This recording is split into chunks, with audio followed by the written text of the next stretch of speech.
আসসালামু আলাইকুম।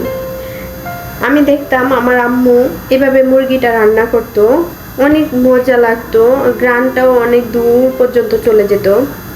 যেহেতু গ্রামে আমার বাড়ি, সেহেতু এক জায়গায় রান্না করলে অন্য জায়গায় চলে যেত গ্রানটা। তো আমি এভাবে রান্না করবো আম্মুর মতো করে আজকে। তো তেল গরম হয়ে আসছে, পেঁয়াজগুলো দিয়ে আমি সবসময় পেঁয়াজ ভাজার সময় একটু লবণ দেই, তাহলে পেঁয়াজটা তাড়াতাড়ি ভাজা হয়ে যায়, নরম হয়ে আসে। তো আমি সাথে একটু আদা রসুন আর সরিষা বাটা দিয়ে দিলাম। তারপর গরম মশলা ঘরের যে তৈরি করা ছিল সেটা দিয়ে দিলাম। আর গরম মশলাটা তৈরি করতে অনেক কিছু লাগছে আমার, তো আমি এটা ব্যবহার করলাম। সাথে একটু মরিচ দিয়ে দিলাম, মরিচের গুঁড়া, একটু হলুদের গুঁড়া দিয়ে দেব, সামান্য পানি দিয়ে দেব, তাহলে মশলাটা পুড়বে না, লেগে যাবে না কড়াইয়ের সাথে।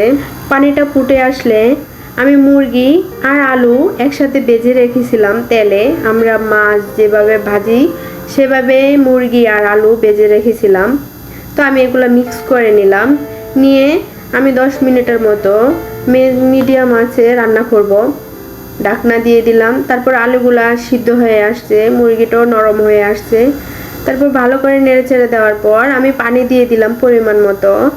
যেহেতু ওই সময় একটু পানি দিয়েছিলাম, ওইটা হয়নি, তার জন্য একটু বেশি পরিমাণে পানি দেব, তাহলে আলুটা সিদ্ধ হয়ে যাবে ভালো করে। তা আমি 10 মিনিট আবারও রান্না করব। তো আমার মুরগির রান্না শেষ, সেম টু সেম আমার আম্মুর হাতের মুরগি রান্নার মতো হয়ে গেল। আপনারাও ব্রয়লার মুরগি এভাবে রান্না করে একবার ট্রাই করে দেখবেন।